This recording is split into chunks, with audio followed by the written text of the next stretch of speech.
Renê, seja bem-vindo de volta ao Manhã da Piedade. Eu sei que essa semana você estava em todos os programas da TV Horizonte. Eu vou começar a botar ordem nesse negócio, hein? Pois é, Boninho. Bom dia aos nossos queridos telespectadores. Mas é sempre uma alegria, né? Estar em vários programas, mas não esqueça que a minha casa é o Manhã da É Piedade. verdade, a sua casa é aqui, que esse povo para de tirar o olho da cena de você aqui. Sempre uma alegria, Renê. Eu fico muito feliz de ver você divulgando seu trabalho, né? É tão bacana. Isso é fruto de um trabalho tão pensado, estudado. É o fruto, colhendo frutos, né? Parabéns, que maravilha, viu? Obrigado, Boninho. A gente tenta aí buscar os caminhos, as conexões e tentando levar o conhecimento, né, para aliviar um pouco a humanidade que está precisando, né? Verdade. Falando em humanidade que está precisando, né? O que é a era do transhumanismo? Então, Moninha, esse termo transhumanismo, ele tem sido muito usado nos últimos anos.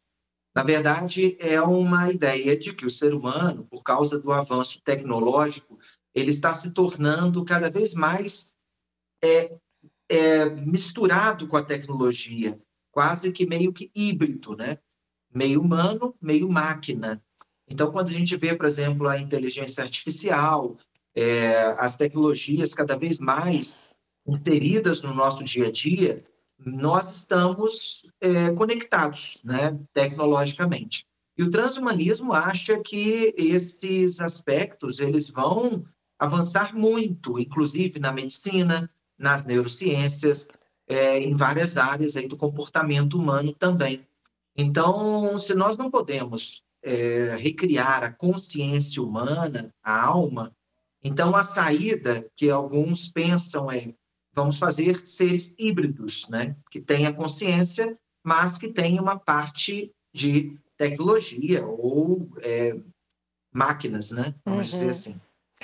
Renê, a humanidade hoje, ela anda pensando assim, longe da razão?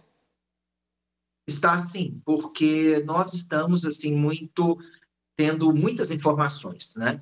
É interessante que países onde a tecnologia ainda é mais inserida do que aqui no Brasil, né? Como é o caso da Coreia do Sul, que várias situações têm estudos, né, que mostram Tira lá a o máscara. impacto das tecnologias, e um dos impactos é, inclusive, a síndrome da paralisia da informação.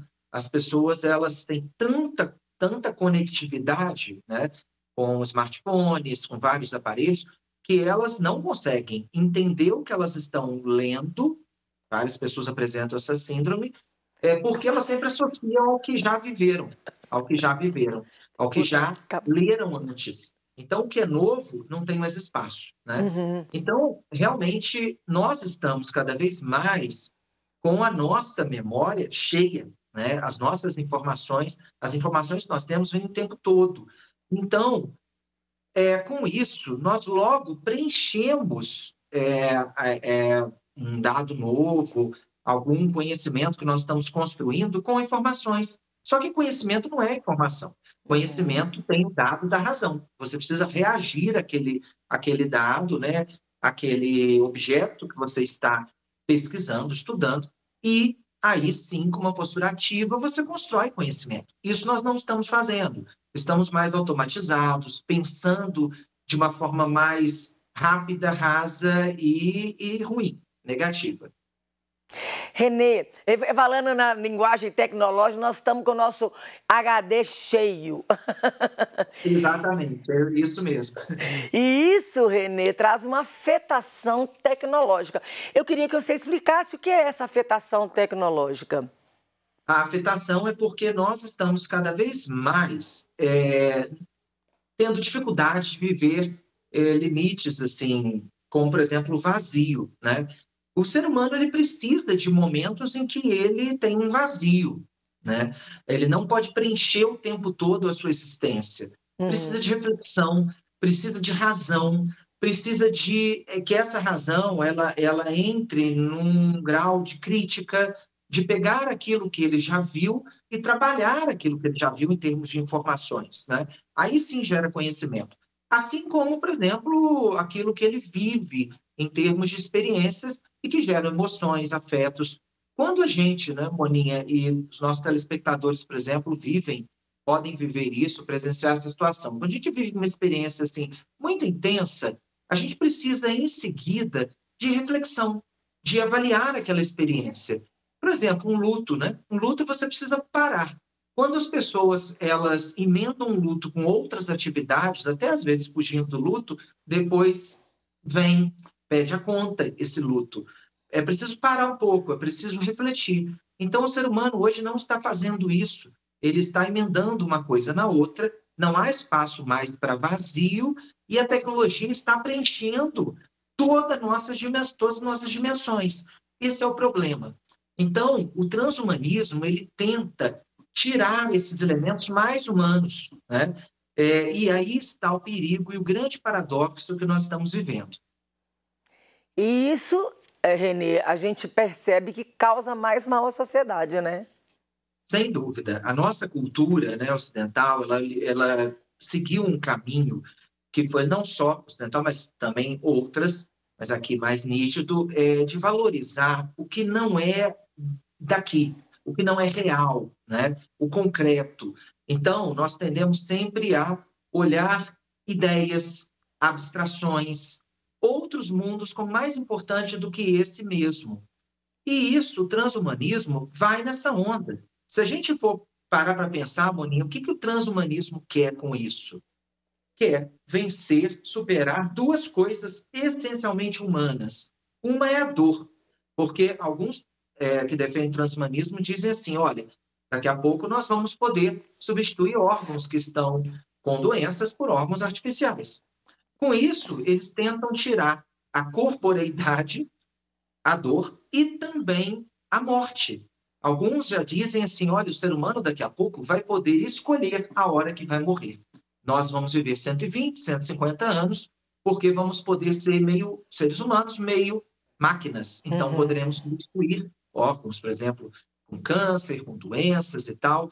Só que isso é um paradoxo, porque sem a finitude, a condição de aceitação da nossa finitude e o nosso corpo, nós não somos reais, ou seja, não somos mais nós mesmos. Esse é o paradoxo. Aí é um grande problema que nós vamos viver. É verdade. Renê, o que são estruturas externas? Estruturas externas é isso que a gente falou. Hoje nós estamos vivendo não a partir do nosso desejo, não a partir da nossa subjetividade, mas, sobretudo, a partir de uma estrutura que nos define. Quando as pessoas elas se identificam com padrões, não é dela, é o padrão, é alguma coisa que veio de fora, né? Então, isso é uma estrutura externa. Se a gente pensa no transhumanismo, o que se quer fazer? Quer tirar, como eu falei, a dor, a morte, né? Porque a gente tem essa utopia de superar a morte. Mas, veja bem, Moninha, olha o grande paradoxo que nós estamos vivendo e vamos viver mais daqui a algum tempo. Hoje, nunca existiu um índice de suicídio como em outra época. Nunca. Hoje é muito maior. Depressão e ansiedade, né? Por quê? Porque nós estamos conectados, né? Nós sabemos de tudo que está acontecendo.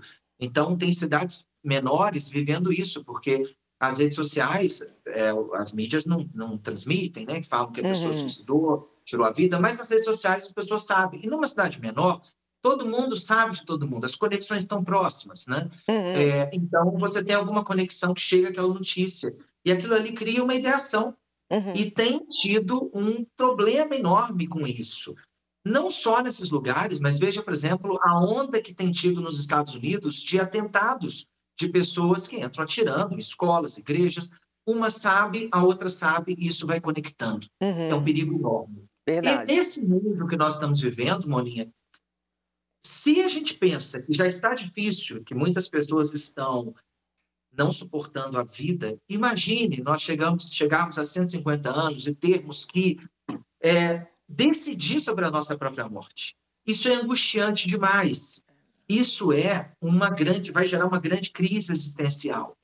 E nós vamos precisar encontrar desejos. Você imagina, para não sermos melancólicos. Vamos precisar encontrar desejos, nos alienar mais ainda e tal, não sermos mais nós mesmos, E imagina essa situação para decidir, olha, agora eu quero, agora é o fim, agora não quero mais viver. Isso vai ser uma crise muito grande.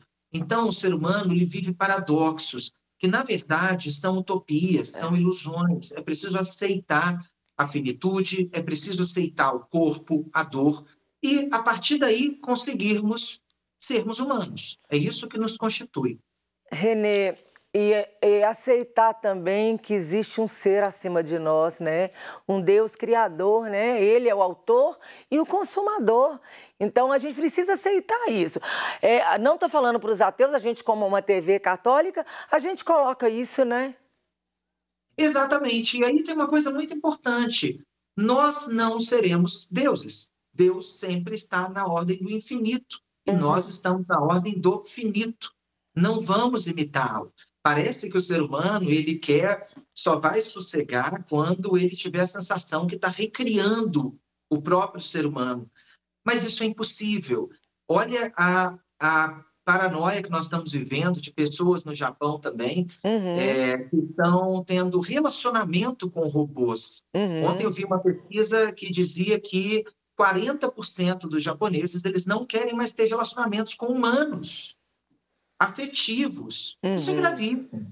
Quer dizer, a gente está vivendo um momento muito crucial na humanidade, muita conexão, e isso é perigoso. E a gente precisa dos limites, entender que nós temos uma dimensão de infinito. Isso é muito bonito. O infinito está em nós, porque nós somos seres criados por Deus, que é infinito. Mas esse infinito é um mistério, não vamos conseguir alcançá-lo, sempre estaremos atrás dele. Então, o Levinas, um filósofo judeu que o Papa João Paulo II admirava muito, né? Ele dizia: o rosto do outro indica o infinito, que nos tira das totalidades. Ou seja, o rosto do outro, o outro, a presença do outro, é uma mostra que Deus está ali na sua infinitude. Então, não adianta conceituar o outro, não adianta tentar completar o outro com alguma racionalidade, e tampouco é possível querer dominar esse infinito com a ciência, com qualquer área do conhecimento. Ou seja, nós precisamos atestar nossas fraquezas, nossos limites, talvez, né? Nossos limites. E aí sim olhar para o infinito e nunca esquecer essa dimensão do infinito. É aí que nós seremos verdadeiramente livres, humanos, e não achando que nós vamos conseguir reproduzir o céu aqui na Terra, nesse sentido, né? Vamos alcançar a imortalidade aqui. Não, a imortalidade não é para aqui. Precisamos entender isso. Maravilhoso, Renê. Gente, lembrando, ó, as redes sociais, a rede social do Renê está aqui, @DentesRenê, o site renedentes.com.br. Renê, muito obrigada. Até quarta que vem, se Deus quiser. Amém. Obrigado, Moninha. Um grande abraço aí para todos, queridos telespectadores.